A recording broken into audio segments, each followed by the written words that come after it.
अमित सोनी जी, इटावा से। राधे राधे गुरु जी। गुरुदेव, आपके चरणों में कोटि कोटि नमन। गुरुदेव, मन में एक सवाल हमेशा रहता है कि प्रभु ने मनुष्य को उसके कर्मों के अनुसार सजा दे, परंतु धन की कमी ना दें, क्योंकि जब किसी एक पिता के बच्चे को अच्छे कपड़े, अच्छी शिक्षा और अच्छा खान पान और दूसरे को गरीब। इतने में तो होश नहीं है, अगर और ज्यादा देंगे तो बावरे बन जाओगे। 10 रुपया दिया जाओ, ईमानदारी से सही जगह खर्चा करके आओ तो 100 रुपया का अधिकार प्राप्त हो जाएगा। और 10 रुपया गलत जगह खर्चा कर दे तो पिता 100 रुपया देने में हिचकेगा। यद्यप तुम्हारी ही संपत्ति है, तुम उनके बेटे हो, पर तुम्हारी बुद्धि अभी ठीक नहीं है। एक आदमी 10-20 उसके भैंस गाय सब थी, खूब खान पान, चारपाई डाले आराम से बैठा था, नौकर चाकर दूध दूह रहे थे सब। भगवान शंकर और पार्वती जी ने दृष्टांत से समझाया गया है, कहा कि चलो हम तुम्हें भक्त के दर्शन कराते हैं। पार्वती जी से कहा, उसके दरवाजे गए और कहा भैया 100 ग्राम दूध मिलेगा? साधु वेश में, हमारे ठाकुर शालीग्राम जी, उनका अभिषेक करना है। चल दिए सुबह से मांगने के लिए, दबका के भगा दिया। महादेव जी दूर हटे और कहा भगवान जितनी इसके पास संपत्ति है इससे 100 गुना इसको और दे दो। पार्वती जी को थोड़ा सा लगा, सब अवघड़नाथ कहते इनको है भी अवघड़नाथ। उसने 100 ग्राम दूध नहीं दिया और इन्होंने वरदान दे दिया कि जितनी संपत्ति है उससे 100 गुना और बढ़ा दो, पर कुछ नहीं बोले। गए तो एक नगर के किनारे गंगा जी के तट पर फूस की झोपड़ी में एक भगत रहते थे, उनकी माँ थी उसी में, और एक गाय थी जो 100-200 ग्राम ही दूध देती होगी। देखा संत वेश में उमा पार्वती जी को, आओ आओ बे, साष्टांग दंडवत की, चरण पखारे। उनका भगवान मुझ गरीब के पास तो गाय का दूध केवल है। भगवान शिव ने कहा ला पिया।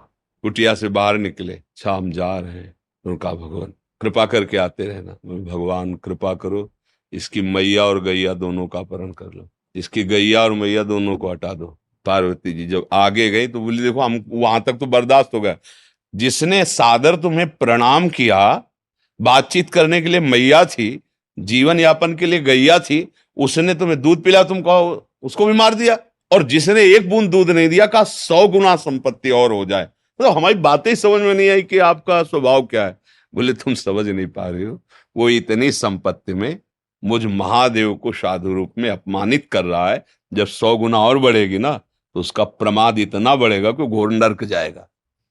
और इसकी थोड़ी मति गति समय मैया और गैया में जाता था, अब ये दोनों से अलग होगा, अखंड चिंतन करेगा और परम धाम का अधिकारी बनेगा। हम प्रभु से संपत्ति मांगते हैं, बालकपन के कारण जान नहीं पा रहे। जैसे ही वो हमें परिस्थिति दी है बिल्कुल हमारे योग्य है, मान लो मेरी बात, हमको क्या करना चाहिए? परिस्थिति का सदुपयोग करके भागवती की स्थिति प्राप्त करनी चाहिए। हम परिस्थिति सुधारने में पूरा जीवन लगा दें फिर भी नहीं सुधरेगी। आज तक किसी को तृप्ति नहीं हुई। आप बताओ कितना धन मिल जाए जिससे आप तृप्त हो जाएंगे?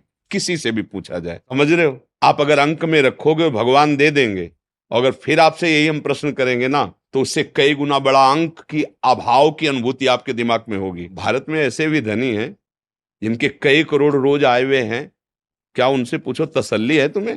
तुम्हारे आए व्यय से तुम संतुष्ट हो? नहीं, उपाय में लगे हुए हैं और आए हो। भैया ये माया है, इसमें अति लघु रूप रखना पड़ेगा। सुरसा जी ने 8 तो हनुमान जी 16, तो 32 तो 64, बढ़ती चली गई सुरसा जी। जब सत जोजन ते ही आनंद कीन्हा, तो चतुरता इसी में अति लघु रूप पवन सुत लीन्हा। अंदर प्रेम बोले हो गया बता, अब मैं आशीर्वाद दो, अपने काम के लिए जाए। बड़े बनना चाहोगे, ऐसी चुंगी लगेगी, ऐसी जांच होगी कि फेल हो जाओगे, यहीं फंस जाओगे। हमारी बात मान लो, बड़े के हो जाओ, आनंदित रहोगे। जितना हमें चाहिए हमारे प्रभु ने दिया है, जैसी परिस्थिति चाहिए वैसी दी है। अपना कल्याण कर लो, अपना मंगल कर लो। वासना की पूर्ति अगर इतने से हो जाती है, आप अंक रख दो कि इतना इतना इतना, बस अब कृतकृत्य भयऊ मैं निहाल हो जाऊंगा, तो जितना तुम सोच रहे हो उससे कई गुना तुम्हारे ही दृष्टि में है, वो सब है जो तुम मांग रहे हो। और उससे पूछ लो जा करके कि तुम तृप्त हो क्या, वहां भी अभाव ही नजर आएगा। क्योंकि बिना भगवत भाव के ये इसकी सत्ता ही नहीं जिसको आप देख रहे हो। नासते विद्यते भाव ना भाव विद्यते, तो ये तुम्हारा अभाव कभी मिटने वाला नहीं। आप सोचो, जिन अप्सराओं के आने पर यहाँ मृत्यु लोक के मुनियों का मन क्षोभ को प्राप्त हो गया, उन अप्सराओं का स्वामी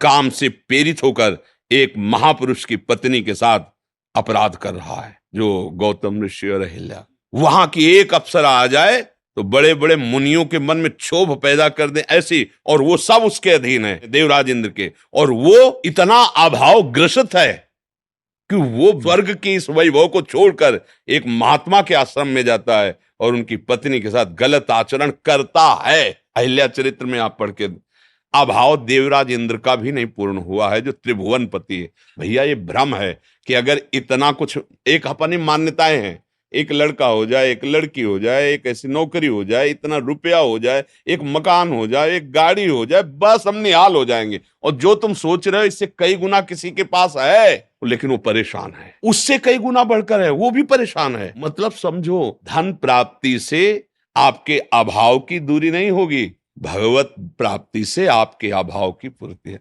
अब कछुनाथ न चाहे मोरे तभी होगा जब चरणारविंद का सानिध्य मिलेगा। मेरी बात मान लो।